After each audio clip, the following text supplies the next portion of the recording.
வணக்கம் and welcome to the show. இது ராஜ் டிவியின் ராஜ் பாக்ஸ் ஆஃபீஸ். நம்ம ராஜ் பாக்ஸ் ஆஃபீஸில் ரீசெண்டாக என்னென்ன படங்கள்லாம் ரிலீஸ் ஆயிருக்கு அப்படின்னு பார்ப்போம். ரிலீஸ் ஆன படத்தெல்லாம் அவங்களுடைய கலெக்ஷன் வச்சு நம்ம ரேட்டிங்ஸும் போடுவோம். அப்கமிங்கில் என்னென்ன படங்கள்லாம் ரிலீஸ் ஆக போகுது, இந்த மாதிரி எக்ஸ்க்ளூசிவான மூவி அப்டேட்ஸ்லாம் கொடுத்துட்ருக்கோம். ஸோ இன்றைக்கி ஷோலையும் உங்களுக்காகவே இன்னும் நிறைய இன்ட்ரெஸ்டிங்கான அப்டேட்ஸ்லாம் காத்துட்ருக்கு. வாங்க நம்ம ஷோக்குள்ளே போகலாம். நம்ம ராஜ் பாக்ஸ் ஆஃபீஸில் நம்ம ஃபர்ஸ்ட் பார்க்க போகிறது பாக்ஸ் ஆஃபீஸ் ரிப்போர்ட்.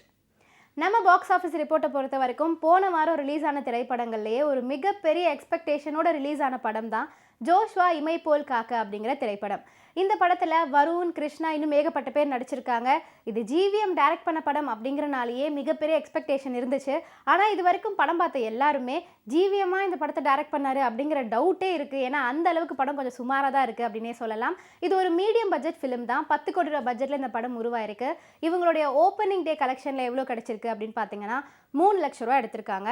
2வது நாள் 10 லட்சம், 3வது நாள் 10க்கும் மேலே கொஞ்சம் எடுத்திருக்காங்க. பட் இது வரைக்கும் இந்த ஒரு வாரத்தில் தமிழ் பாக்ஸ் ஆஃபீஸில் எவ்வளோ கலெக்ட் பண்ணியிருக்காங்க அப்படின்னு பார்த்தீங்கன்னா 1.3 crores தான் கலெக்ட் பண்ணியிருக்காங்க. 1.5 கோடியை கூட தொடலை அப்படிங்கிறது வருத்தம் தான். அதனால ஜோஷ்வா திரைப்படம் பிலோ அவரேஜ் கேட்டகரியை பிடிச்சிருக்காங்க. நம்ம பாக்ஸ் ஆஃபீஸ் ரிப்போர்ட்டில் அடுத்ததாக எந்த படத்தை பற்றி பேச போகிறோம் அப்படின்னு பார்த்தீங்கன்னா போன வாரம் ரிலீஸ் ஆன சத்தமின்றி முத்தம் தா அப்படிங்கிற திரைப்படம் தான். ராஜ் தேவ் தான் இந்த படத்தை டைரக்ட் பண்ணியிருந்தாரு. அவருடைய டைரக்ஷனில் ஸ்ரீகாந்த் இந்த படத்தில் ஹீரோவாக நடிச்சிருந்தாரு. அவருடைய கெரியர்லேயே இது ஒரு டேர்னிங் பாயிண்ட்டாக இருக்கும் அப்படின்னு நம்மலாம் நினச்சோம். பட் அந்த எக்ஸ்பெக்டேஷன்லாம் டிசப்பாயின்மெண்ட்டில் போய் முடிஞ்சுது அப்படின்னே சொல்லலாம். ஏன்னா இந்த படமுமே சுமாரான ஒரு கலெக்ஷன் தான் எடுத்திருக்கு. இதுவும் ஒரு மீடியம் பட்ஜெட் ஃபிலிம் தான். 4 கோடி ரூபா பட்ஜெட்டில் உருவான இந்த படத்துக்கு இது வரைக்கும் என்ன கலெக்ஷன் அப்படின்னு பார்த்தீங்கன்னா இந்த ஒரு வாரத்தில் தமிழ் பாக்ஸ் ஆஃபீஸ் பொறுத்த வரைக்கும் வெறும் 38 லட்சம் தான் எடுத்திருக்காங்க.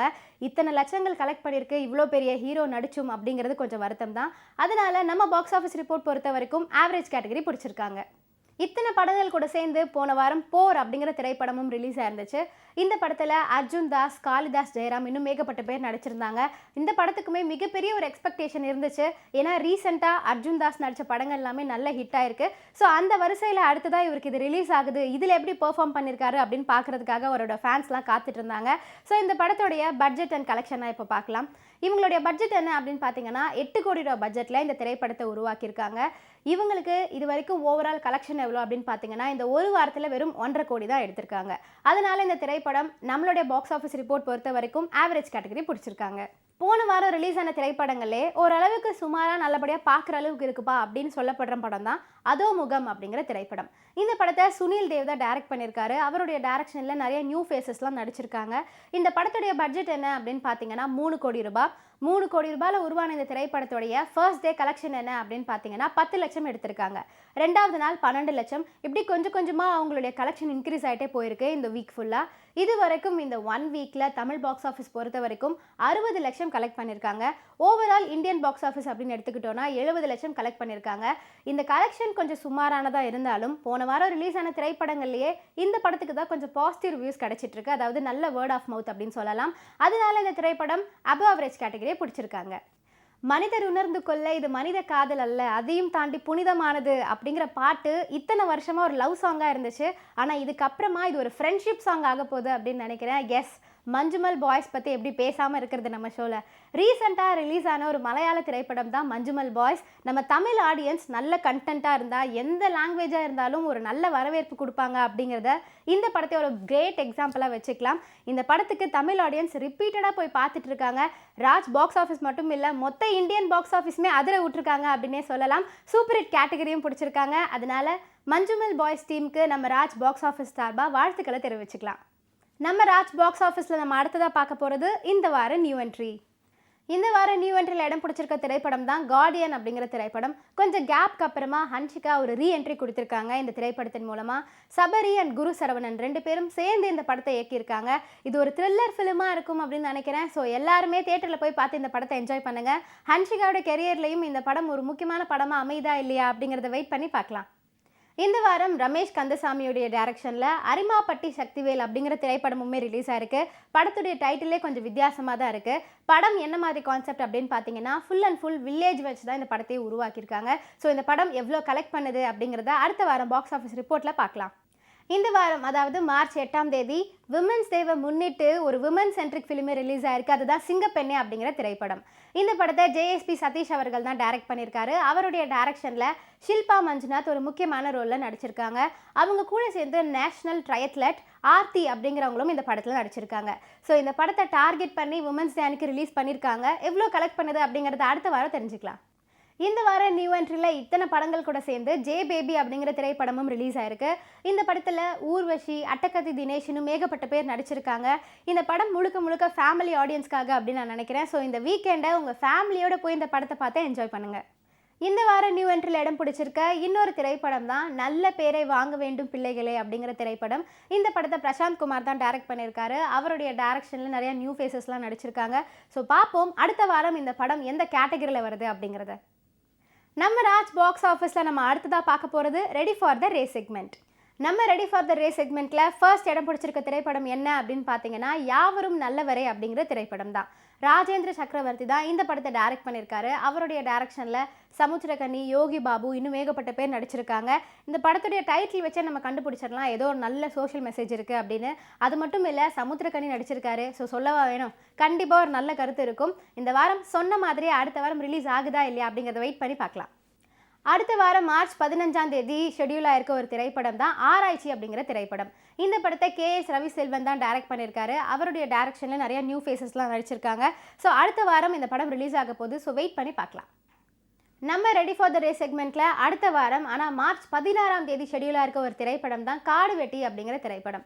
இந்த படத்தில் ஆர்கே சுரேஷ், சுப்பிரமணிய சிவா இவங்களாம் நடிச்சிருக்காங்க. ஸோ அடுத்த வாரம் மார்ச் 16ஆம் தேதி இந்த படத்தை ஷெடியூலும் பண்ணியிருக்காங்க. சொன்ன மாதிரி அதே டேட்டில் ரிலீஸ் பண்ணுறாங்களா இல்லையா அப்படிங்கிறத வெயிட் பண்ணி பார்க்கலாம். அமிகோ கேரேஜ் அப்படிங்கிற திரைப்படமும் நம்ம ரெடி ஃபார் த ரேஸ் செக்மெண்ட்டில் இடம் பிடிச்சிருக்கு. இந்த திரைப்படமும் அடுத்த வாரம் மார்ச் 15ஆம் தேதி தான் ரிலீஸ் அப்படின்னு அனௌன்ஸ் பண்ணியிருக்காங்க. இந்த படத்தை யார் டைரக்ட் பண்ணியிருக்காரு அப்படின்னு பார்த்தீங்கன்னா பிரசாந்த் நாகராஜ்.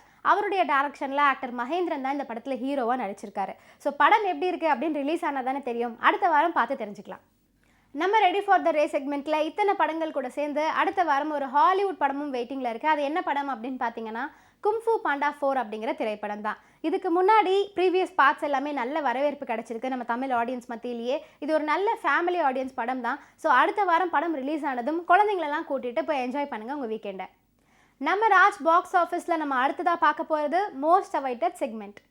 மோஸ்ட் அவைட்டட் செக்மெண்ட்டில் நம்ம பார்க்க போகிற முதல் திரைப்படம் என்ன அப்படின்னு பார்த்தீங்கன்னா வனங்கான் அப்படிங்கிற திரைப்படம் தான். பாலாவுடைய டைரக்ஷனில் இந்த படத்தில் அருண் விஜய், சமுத்திரக்கனி இன்னும் ஏகப்பட்ட பேர் நடிச்சிருக்காங்க. இந்த படத்துக்கு ஒரு மிகப்பெரிய ஹைப் இருக்குது. அது என்ன அப்படின்னு பார்த்தீங்கன்னா ஸ்டார்டிங்கில் பாலா வந்து இந்த படத்தை சூர்யா வச்சு தான் எடுத்துகிட்டு இருந்தார். பட் என்ன காரணம்னு தெரில, ஆக்டர் சூர்யா இந்த படத்தை பாதியே ட்ராப் ஆஃப் பண்ணிட்டு போயிட்டாரு. அதுக்கப்புறமா அருண் விஜய் வச்சு இந்த படத்தை திரும்பவும் உருவாக்கிட்டு இருக்காரு. அதனாலேயே இந்த படத்துக்கு ஒரு மிகப்பெரிய பஸ் ஆயிருக்கு அப்படின்னே சொல்லலாம். ஸோ இவ்வளோ பெரிய எக்ஸ்பெக்டேஷனில் இந்த படம் எப்போ ரிலீஸ் ஆக போகுது அப்படிங்கிற டீட்டெயில்ஸ் கிடச்சிதுன்னா நான் அடுத்த வாரம் வந்து சொல்கிறேன். ரெபல் அப்படிங்கிற திரைப்படமும் நம்ம மோஸ்ட் அவைட்டட் செக்மெண்ட்டில் இடம் பிடிச்சிருக்கு. இந்த படத்தில் ஜிவி பிரகாஷ் தான் நடிச்சிருக்காரு. எப்பயுமே ஜிவி பிரகாஷை நம்ம ஒரு சாஃப்ட் பாய் இல்லைனா ரொமான்டிக் கேரக்டரில் தான் பார்த்துருக்கோம். இந்த படத்தில் ஃபுல்லி ஆக்ஷன் பேக்டாக ஒரு ஹீரோவாக நடிச்சிருக்காரு. ஸோ இந்த படத்தில் எப்படி பெர்ஃபார்ம் பண்ணியிருக்காரு அப்படிங்கிறத வெயிட் பண்ணி பார்க்கலாம். இந்த படத்தை மார்ச் 22 தான் ரிலீஸ் பண்ணுறோம் அப்படின்னு அனௌன்ஸும் பண்ணிட்டாங்க. ரொம்ப நாளாக ரெடியாக தான் இருக்குது இந்த படம். ஸோ இந்த தடவை ஷெடியூல் பண்ணி வச்சுருக்காங்க. சொன்ன மாதிரி மார்ச் 22 ரிலீஸ் ஆகுதா இல்லையா அப்படிங்கிறத வெயிட் பண்ணி பார்க்கலாம். நம்ம மோஸ்ட் அவைட்டட் செக்மெண்ட்டில் ஒரு ஹாலிவுட் திரைப்படம் இடம் பிடிச்சிருக்கு. அதுதான் காட்ஜிலா விசஸ் காங் தி நியூ எம்பையர் அப்படிங்கிற திரைப்படம். ஏற்கனவே நம்ம எல்லாருமே இந்த காட்ஜிலா விசஸ் காங் திரைப்படத்தை பார்த்துருப்போம். தமிழ் ஆடியன்ஸ் மத்தியில் இந்த படத்துக்கு ஒரு மிகப்பெரிய வரவேற்பு இருக்குது. அது மட்டும் இல்லை, நல்ல கலெக்ஷனுமே இருக்குது அப்படின்னு சொல்லலாம். அதே மாதிரி இந்த திரைப்படத்துக்கும் ஒரு மிகப்பெரிய கலெக்ஷன் கிடைக்கும் அப்படின்னு எதிர்பார்க்கப்படுது. ஸோ இந்த படம் எப்போ ரிலீஸ் ஆகுது அப்படிங்கிற டீட்டெயில்ஸ் கிடைச்சதுன்னா நான் அடுத்த வாரம் வந்து சொல்கிறேன். அடுத்ததா எஸ்கே நடிப்பது வெளியாக போகிற திரைப்படம் தான் அமரன். அந்த படமும் நம்ம மோஸ்ட் அவைட்டட் செக்மெண்ட்டில் இடம் பிடிச்சிருக்கு. ராஜ்குமார் பெரியசாமி தான் இந்த படத்தை டைரக்ட் பண்ணியிருக்காரு. அவருடைய டைரக்ஷனில் சிவகார்த்திகேயன், சாய் பல்லவி இன்னும் ஏகப்பட்ட பேர் நடிச்சிருக்காங்க. ரீசெண்டாக அயலான் அப்படிங்கிற ஒரு திரைப்படத்தில் நடிச்சிருந்தாரு. ஓரளவுக்கு நல்ல கலெக்ஷன் எடுத்துச்சு அப்படின்னே சொல்லலாம். டிஃப்ரெண்ட்டாக ஏலியன் கான்செப்ட் வச்சு ஒரு படத்தை உருவாக்கியிருந்தாங்க. ஸோ இந்த படம் என்ன கான்செப்டில் இருக்குது, படம் எப்படி இருக்க போகுது அப்படிங்கிறத வெயிட் பண்ணி பார்க்கலாம். இன்னைக்கு நம்ம ராஜ் பாக்ஸ் ஆஃபீஸில் உங்களுக்காக எல்லா எக்ஸ்க்ளூசிவான மூவி அப்டேட்ஸுமே கொடுத்துட்டேன். இதெல்லாம் கேட்டு என்ஜாய் பண்ணியிருப்பீங்கன்னு நினைக்கிறேன். இதே மாதிரி இன்னொரு எபிசோடில் உங்கள் எல்லாரையும் வந்து நான் சந்திக்கிறேன். அது வரைக்கும் tata bye bye from Vijay Narmada. You வாட்சிங் மீ ஆன் ராஜ் டிவி.